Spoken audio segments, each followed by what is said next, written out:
I confess I never told my mom about the boy in the hammock. She trusted me too much.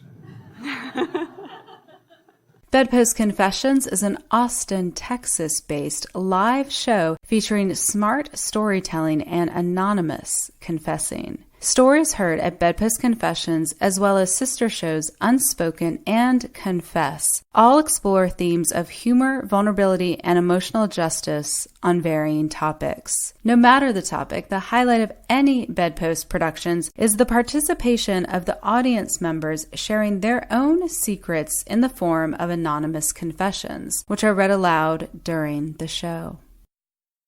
So I always wanted purple clogs. I know, it was the 70s. Don't judge me, okay? My mom wants to give in. My dad, not so much. Get him cowboy boots. My dad wants a boy. Well, a rough and tumble boy, and I am not a rough and tumble boy. I'm more of a song and dance kind of a boy. Like one of my favorite musicals, Cat says, "We've got practical cats, dramatical cats." That's me. I'm a dramatical cat. What can I say?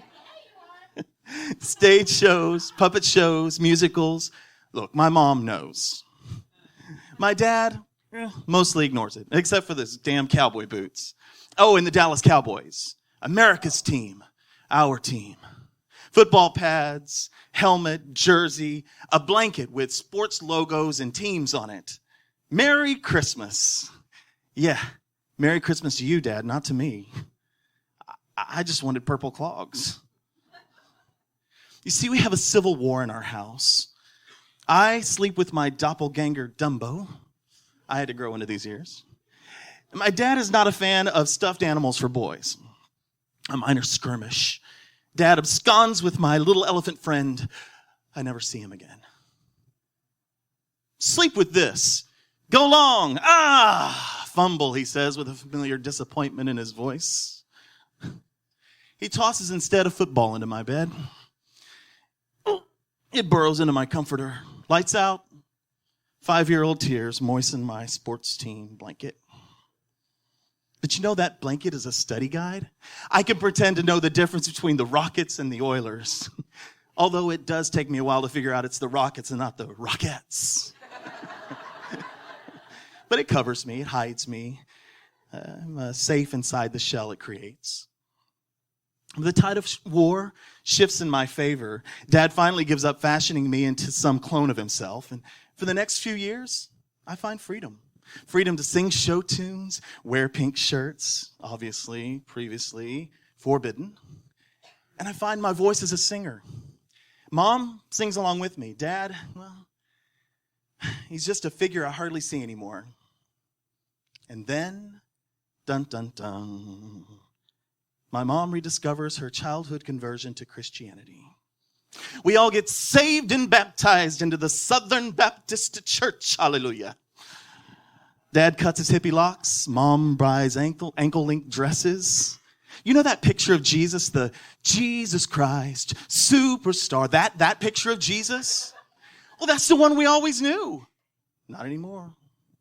My parents were hippies. Jesus is not a hippie. Or Jewish, it would seem. Well, we've been saved for a few years now, and our new Jesus is the focus of our family. The complexity of puberty and the discovery of sexuality is tough enough.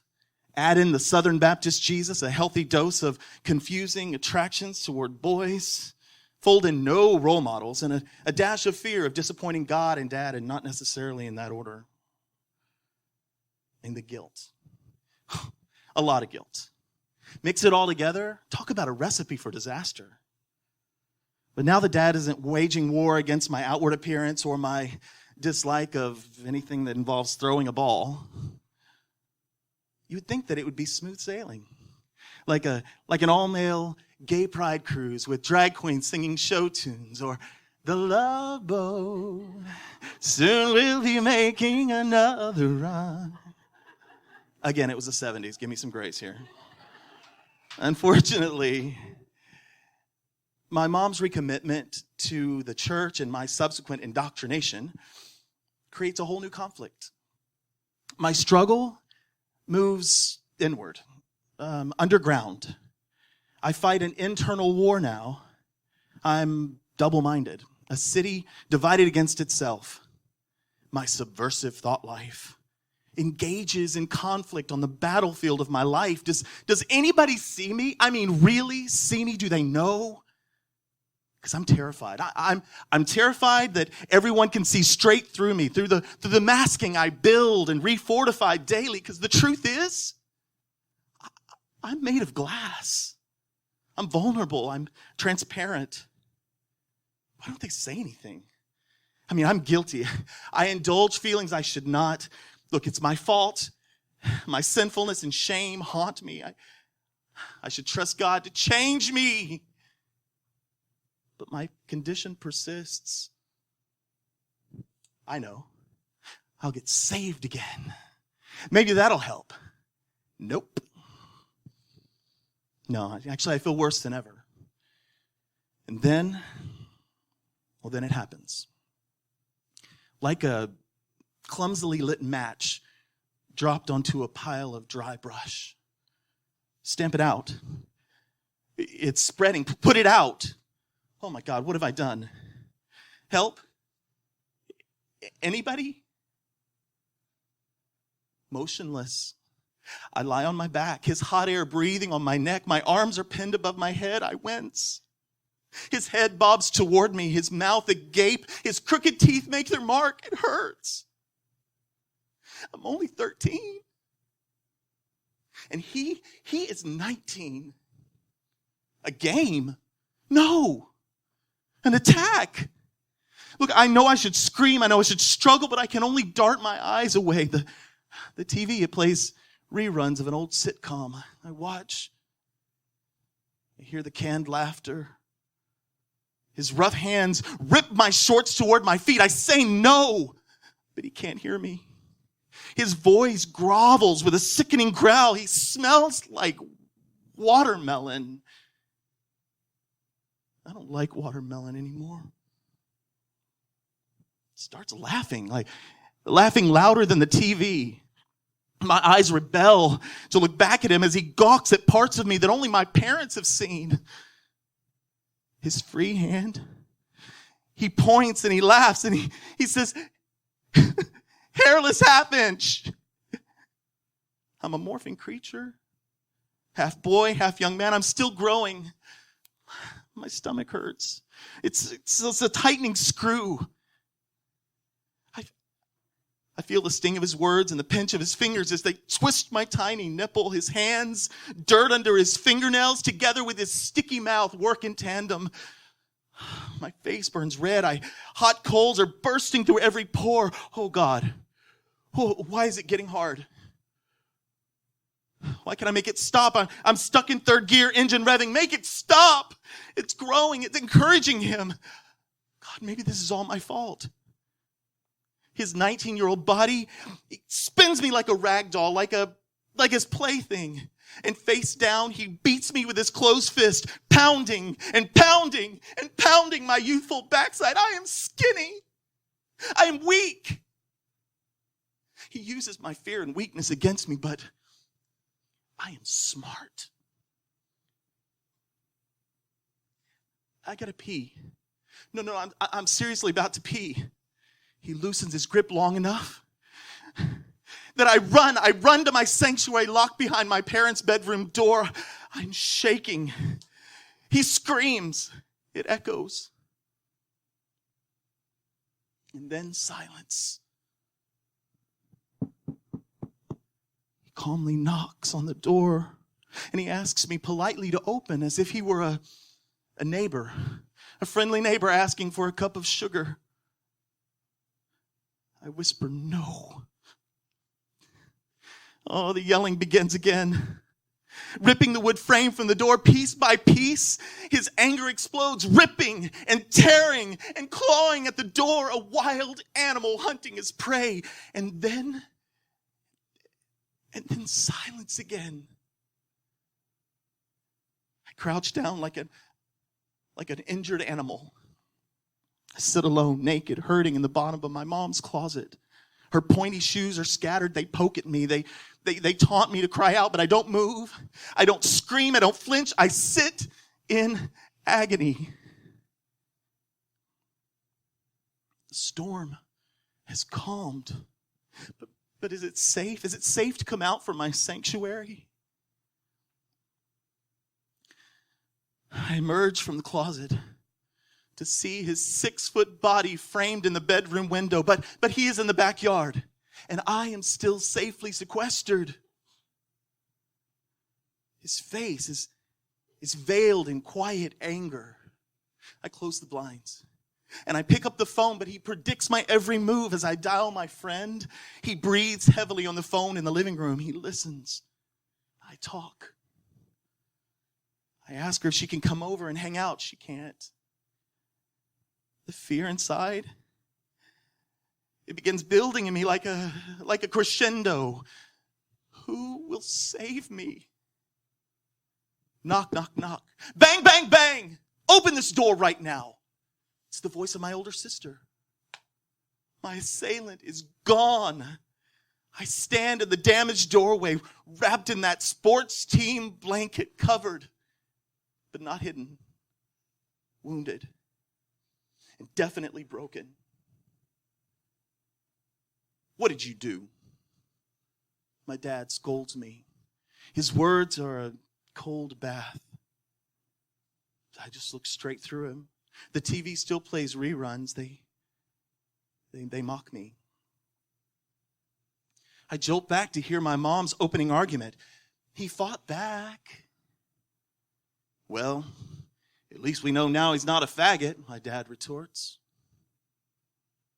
I drift back to the canned laughter. I laugh too. Not a ha-ha laugh, but like a gurgling up laugh. One tear escapes. The others I dam up. A guard posted, no trespassing. You see, I've already been warned about the evils of sexual activity from my parents and the church. I haven't even dared touch myself yet. I must have sent him signals or they're right to be mad. This has to be my fault. The phone rings. I shudder. It's the youth pastor from church. Mom speaks in soft tones. The attack. I don't hear much else. My attacker's name is Buddy. Sure as hell didn't live up to that name. Thought he was going to be my friend. He's just graduated from high school, but isn't ready to move on. I guess he's holding on to the final moments of his teen years. He's a visitor. I hardly know him. Mom explains to the pastor that Buddy had volunteered to bring me home after our end of summer youth watermelon fellowship. Pastor says to me, now, Scott, this boy made a mistake. Got a little out of hand. Let's not make more of this than we need to. I shower again. But it doesn't wipe it away. The bruises and bite marks remain, and the slice into my soul is a gaping wound. Everyone else moves on, but I am still here in the bottom of my mom's closet, bleeding out, my refuge, my sanctuary, my prison. It takes me many years to find my way out of that closet. My dad eventually moves from purposeful ignorance to informed tolerance, but not acceptance. I guess he has to grieve the loss of his dream too. My mom, she leaves my dad for a girlfriend, which she says that her mom had also done in 1953. Go figure. My savior of a sister has 11 kids. 11. Yeah, she's still bursting through doors and trying to save the world. Well, not me. She and her Jesus don't like the gays. But you know, through it all, the attack has been left unspoken for over 30 years. until now. And you know what? As it turns out, it wasn't my fault after all.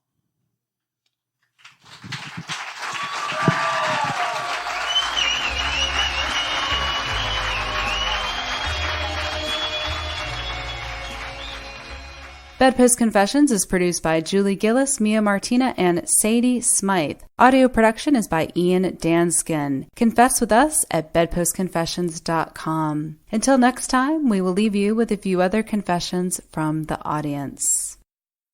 I confess, I may sometimes crop dust my students. And then,